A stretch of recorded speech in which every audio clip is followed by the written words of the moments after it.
देखिए क्लास 12 का जो फिजिक्स सेकंड है उसका हम आपको ये न्यूमेरिकल दे रहे हैं लेसन 2 का, जिसमें लेंस आता है आपका। इसमें लिखा है एक उभय उत्तल लेंस इतना है। उभय उत्तल का मतलब जो होता है वो आप ध्यान से समझ लीजिए। उत्तल लेंस यानी दोनों तरफ उभरा हुआ, उसको कहते हैं द्वि उत्तल लेंस या उत्तल लेंस।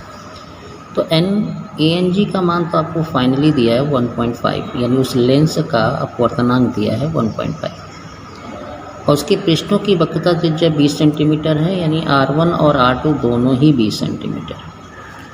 जैसे कि उत्तल लेंस में हम बहुत पहले एक वीडियो दिए थे, उसमें हम आपको बताए थे कि पहला वाला जो होता है वो प्लस में लिया जाता है, दूसरा वाला वक्रता त्रिज्या आपका माइनस में लिया जाता है, ठीक है, क्योंकि वो अवतल जैसा होता है। जैसे ऐसा अगर हम समझते हैं तो ये पहला प्लस होता है, दूसरा माइनस।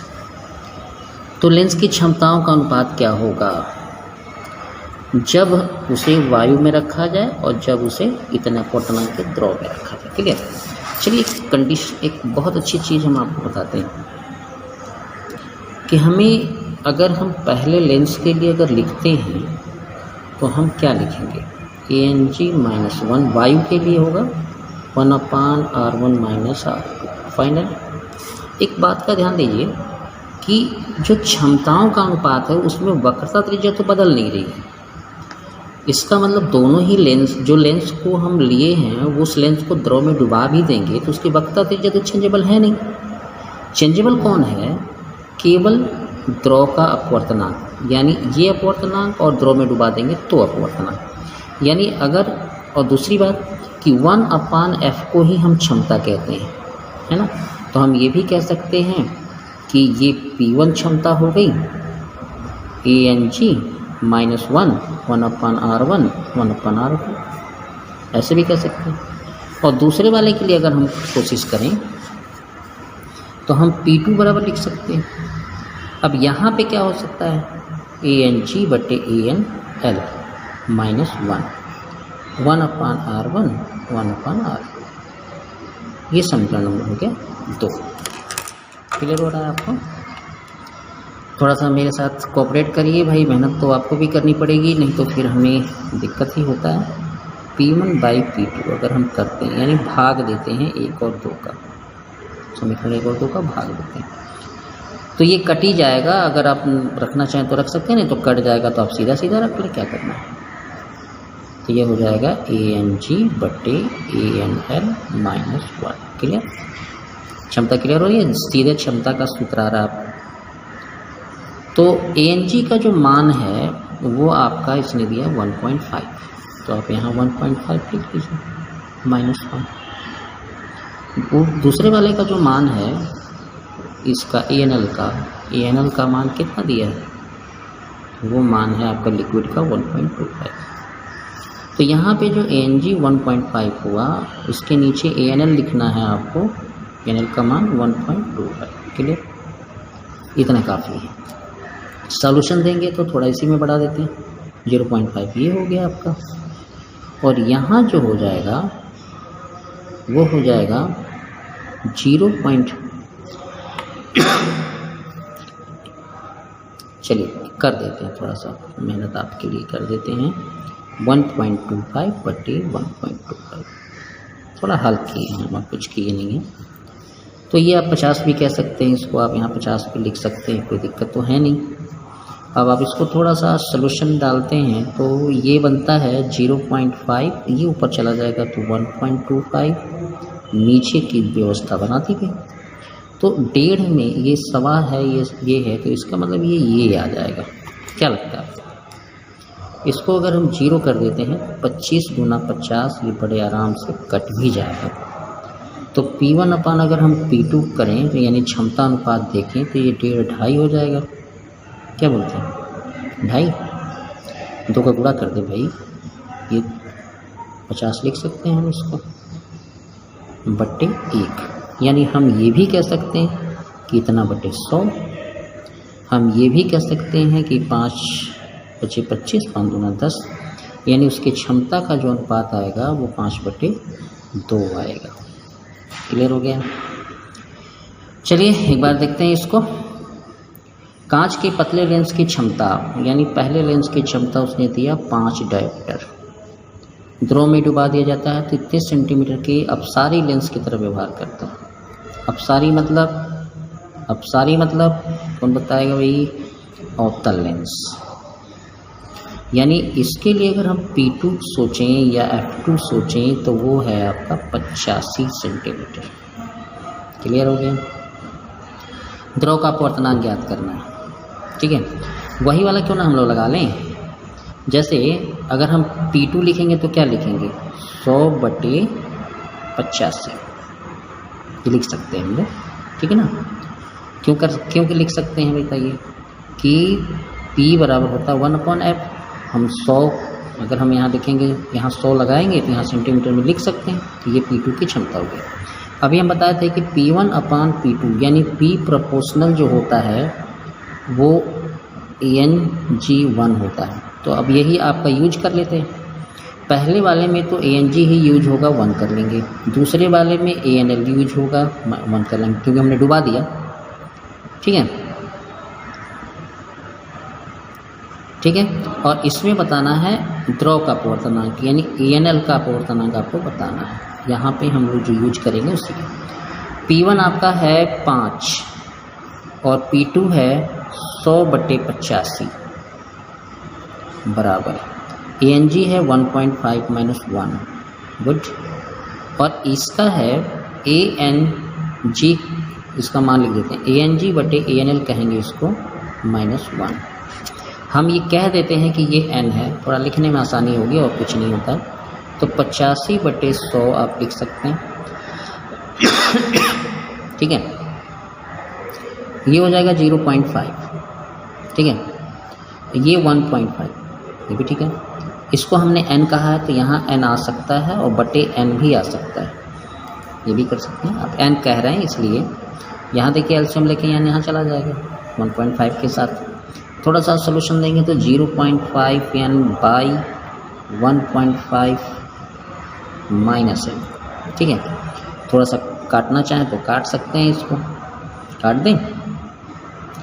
चलिए 70/85 वैसे काटें, नहीं काटने का मन करा, चलिए जाने दीजिए।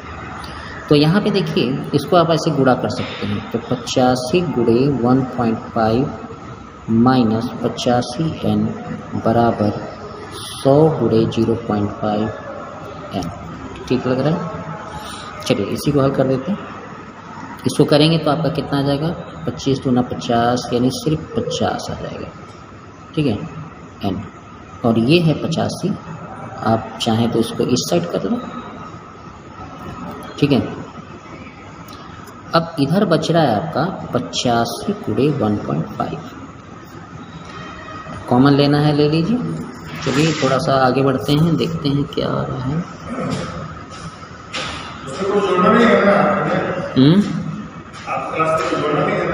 जोड़ना है। पिछले साल के हैं बच्चे। ये था आपका, और 85 और 50 हो जाएगा आपका 5। देखिए यहाँ से हम दे रहे हैं आपको, कम पड़ गया भाई। ये देखिए आपका 5 और 8 5 13, 135 आ रहा है, ठीक है। n हो गया आपका। तो n बराबर हम क्या लिख सकते हैं? 85 × 1.5 बटे 135, ठीक है। काटते हैं, 5 × 15, 5 × 10, 5 × 7 35, 7 हो गया। अब इसको हल कर देते हैं तो ऐसा करते हैं, इसका दशमलव क्या करें? 85 × 10 कर, नीचे 10 कर देते हैं, ये 3 ऊपर हो जाएगा। तो ये 27 काटने की व्यवस्था कर रहे हैं, 9 × 27 कट जाएगा, ठीक है। तो n बराबर हो जाएगा 9 × 9 = 81, 1 बचा कितना? 4 0, 9 4 36 बटे 10 हो ना, ठीक है। तो n बराबर हो जाएगा 0.14। यही आपका ANL का मान होगा। एक बार देखना चाहें फिर से देख सकते हैं, वैसे जरूरी तो नहीं लगता। आप लोग देखिएगा तो ये ठीक ही है, कोई दिक्कत तो नहीं लग रहा हमको। 1585 यहाँ पे हमने 85 15 कर ही लिया है, 135 ठीक है।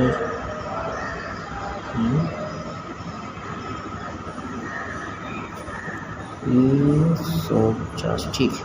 चलिए देखिए ठीक है, एक लेंस की क्षमता इतनी है, उसकी लेंस की फोकस दूरी, तो P बराबर होता है 100/f। जब हम f सेंटीमीटर में लेते हैं तो यहाँ पे आप ये भी कर सकते हैं कि 2.5 और बराबर 100/f, यानी f बराबर हो जाएगा 100/2.5 यानी 1000/25, 25 चौके 100 यानी f बराबर +40 सेंटीमीटर। प्रकृति बतानी है नहीं, ये उत्तल लेंस की तरह काम करेगी, याद रखिएगा। अगला है 12 सेंटीमीटर फोकस दूरी का उत्तल लेंस है 36 सेंटीमीटर फोकस दूरी का उत्तल लेंस के साथ जोड़ा गया है, ठीक है ना। एक उत्तल लेंस है और इसके साथ एक अवतल लेंस को जोड़ा गया है ऐसे। ये 12 सेंटीमीटर है और ये 36 सेंटीमीटर, यानी f2 36, f1 32, 36 f1 12।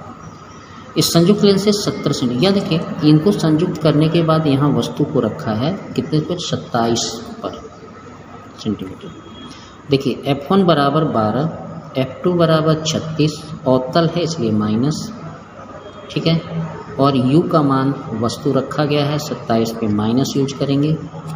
प्रतिबिंब की स्थिति पूछा, प्रकृति पूछा, वो सब आपको देखना पड़ेगा। तो सूत्र है 1/f बराबर, ठीक है, 1/f1 + f2, और यही मान होता है v माइनस u का। अब यहीं पे डायरेक्ट हम रख रहे हैं, ये हो क्या 12, यहाँ हो जाएगा 36, ये भी आपको निकालना है, ये हो जाएगा 27, ठीक हो गया। अब इसको हल करेंगे तो एक बार 12, ये -36 हो गया, यहाँ पे 1/v + 27 हो गया, ठीक है। इसको भी इधर ही लेते हैं या इसको थोड़ा हल कर लीजिए। 36 - 12, 12 × 36 बराबर 1/v + 27, ठीक है। हल करेंगे तो ये आ जाएगा 4 2 24, 12 × 36, 12 दूना 24 और 18 दूना 36, यानी 1/18 बराबर v + 1/27। इसको इस साइड कर लीजिए, भी आपका आने लगेगा, 118 - 27 कर लिया आपने, तो ये हो जाएगा 27 - 18, 18 × 27, ठीक है। थोड़ा हल करते हैं यहीं पे, 9 8 17 9 आएगा, और ये 18 हो गया, ये 27 हो गया, 9 × 3 27 काट लीजिए, तो 1/v बराबर आएगा 18 × 3 54, ठीक है। तो v हो जाएगा 54 सेंटीमीटर। देखिए ये प्लस में आया है, तो आप जैसा सवाल में मांग रहा था प्रकृति और स्थिति, स्थिति तो आपकी ये हो गई लेंस से, दोनों संयुक्त लेंस से 54 सेंटीमीटर दूरी पर, चूँकि प्लस में आया है तो ये वास्तविक प्रतिबिंब होगा। और कुछ पूछा है आवर्धन, आवर्धन में होता है प्रतिबिंब दूरी, प्रतिबिंब की दूरी यानी v/u से निकाल सकते हैं। v आपका आया है 54 और u था आपका 27, तो 54/27, ठीक है। काट लीजिए 3 9 27 काट लीजिए, 3 1 कम 3 काट लीजिए, 3 8 24 काट लीजिए, ठीक है। 9 दूना 18, 2 हो जाएगा, यानी m बराबर हो जाएगा 2 -m, ठीक है। देखिए अगला सवाल है आपका 3D और इतना d के दो पतले लेंस मिलाकर संयुक्त लेंस बनाया गया, संयुक्त लेंस की प्रकृति और फोकस दूरी। यहाँ पे P1 बराबर आपका है -3 डायोप्टर और P2 बराबर है +2 डायोप्टर, ठीक है। ये आपको समझ में आ रहा है? चलिए समझ में आ रहा है, अच्छी बात है। तो टोटल की संयुक्त अगर हम फोकस दूरी बनाएंगे तो P1 + P2 लिखेंगे क्षमता के लिए दोनों की, तो यहाँ -3D लेंगे और यहाँ प्लस 2d लेंगे तो ये आ जाएगा 1d। ठीक है, ये कंफर्म जानिए, माइनस आया है तो अवतल लेंस तो होना ही है, अवतल लेंस की क्षमता माइनस में होती है। अब ये P से आपको फोकस दूरी बतानी है तो 100/P आप सूत्र लगा सकते हैं, तो 100/1 माइनस लगाएंगे ही, तो ये हो जाएगा -100 सेंटीमीटर, यानी 100 सेंटीमीटर अवतल लेंस ये होगा। ठीक है, चलिए एक और देखते हैं। एक प्रतिबिंब को पर्दे पर प्राप्त करने के लिए ये कंडीशन है, ये लेंस लगा हुआ है, यहाँ पे वस्तु रखी हुई है, ये 40 सेंटीमीटर की दूरी पे है और ये पर्दा है आपका, ये 20 सेंटीमीटर की दूरी पर वस्तु है। आपको बताना है कि पहले लेंस से सटा करके किस प्रकार का लेंस रखा जाए कि वो पर्दे पर फोकस हो जाए।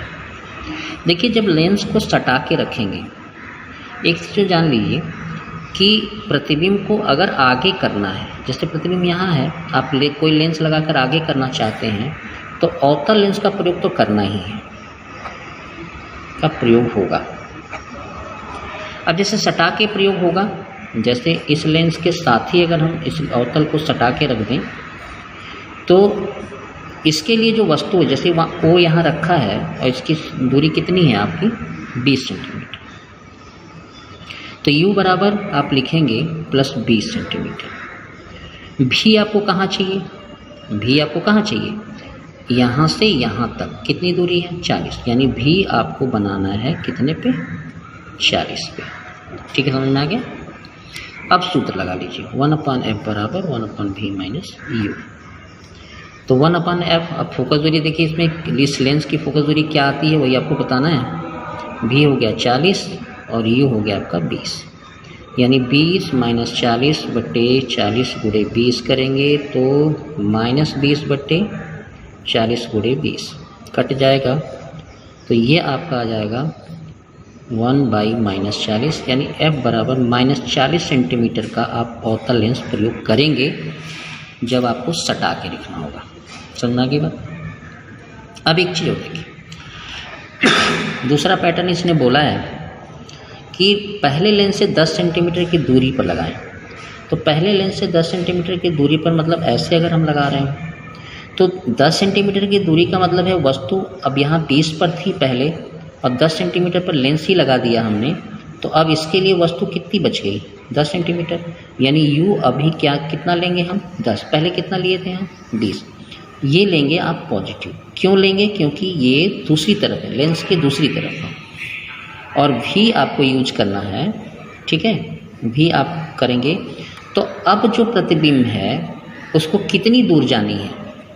देखिए, अब ये लेंस यहाँ आ गया, ठीक है, पहले 40 सेंटीमीटर पर था, लेकिन जब हमारा लेंस यहाँ लगाएंगे 10 सेंटीमीटर आगे लगाएंगे तो इस प्रतिबिंब को जो दूसरा लेंस ये लगा हुआ है वो उसको कितने सेंटीमीटर ले जाना चाहेगा 30 सेंटीमीटर, इससे ज़्यादा तो ले जाना नहीं है, क्योंकि जब यहाँ लगा देंगे आप, यहाँ अगर आपने लेंस अवतल लगा दिया तो ये 10 सेंटीमीटर हुआ, तो इससे ये दूरी भी तो घट गई, यानी पर्दे की दूरी लेंस की दूरी में कितनी की अंतर आ जाएगा 30 का, क्योंकि 10 ये आगे चला गया तो ये 30 हो जाएगा।